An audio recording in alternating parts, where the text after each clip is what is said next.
Salam semuanya. Pada saat ini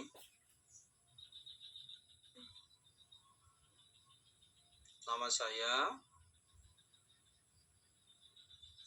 Palambas. Bapak akan menceritakan tentang arti ibadah. Hal ini tercermin dari seorang anak yang mengeluh kenapa Tuhan tidak menolong orang yang kesusahan. Dalam cerita ini, suatu hari sepulang sekolah, Anto berjalan dan melihat seorang bapak yang tidur di emperan jalan. Bapak itu sedang sakit. Anto mendekat dan berdoa dalam hatinya, "Tuhan, kasihani sekali bapak ini. Mengapa ia sakit?" Lalu kata Anto, "Tolong." Selanjutnya, ia melanjutkan perjalanan dan bertemu dengan seorang nenek yang sedang menarik gerobak yang berat. Nenek itu adalah seorang pemulung. Anto memandang si nenek dan berdoa dalam hatinya, "Tuhan, mengapa nenek ini bekerja begitu berat?" Kata Anto, "Ia sudah tua. Tolonglah Tuhan nenek ini." Lalu dia berjalan terus-menerus. Selanjutnya dia bertemu dengan seorang anak perempuan kecil yang sedang mengais sampah. Ia melihat anak itu membuka bekas bungkusan makanan dari tong sampah dan memakan sisa nasi yang ada dalam bungkusan itu. Anto kembali bertanya, "Tuhan, anak kecil ini kelaparan sehingga ia harus makan dari sisa makanan yang ada dalam sampah."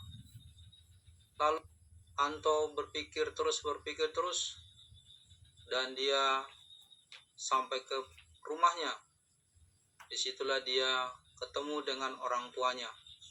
Kata Anto, waktu tiba di rumah, peristiwa yang ia lihat dalam perjalanan ketika pulang ke rumah masih terbayang-bayang.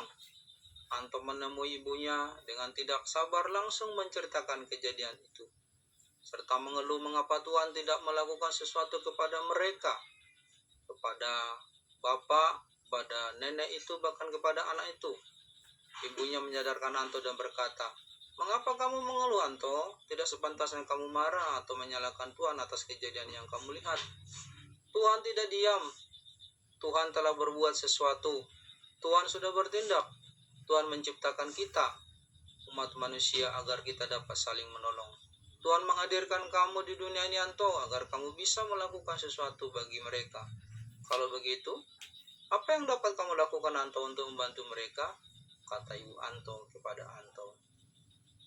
Dalam hal ini, cerita ini menggambarkan pada kita bahwa sesungguhnya ibadah itu adalah tidak hanya disebut dengan kebaktian di rumah ibadah atau di rumah atau di gereja, tapi ibadah adalah ungkapan rasa takut, hormat serta syukur, pujian dan suka cita kepada Tuhan, karena Dia telah mengasihi, memelihara dan menyelamatkan kita. Ibadah adalah segala hal yang kita lakukan dengan penuh kesadaran kepada Tuhan, sesama manusia dan seluruh ciptaan Tuhan. Itu berarti ibadah adalah seluruh aktivitas kehidupan kita. Ibadah juga tidak hanya terbatas pada aktivitas menyanyi seperti di gereja, berdoa setiap hari, membaca firman Tuhan setiap hari, tapi ibadah adalah menyangkut seluruh hidup kita untuk melakukan kehendak Tuhan setiap hari. Ini adalah pelajaran kelas 6 tentang ibadah sejati dalam arti ibadah, bahwa ibadah itu wujud dari sikap dan tingkah laku dari setiap orang yang ada. Salam.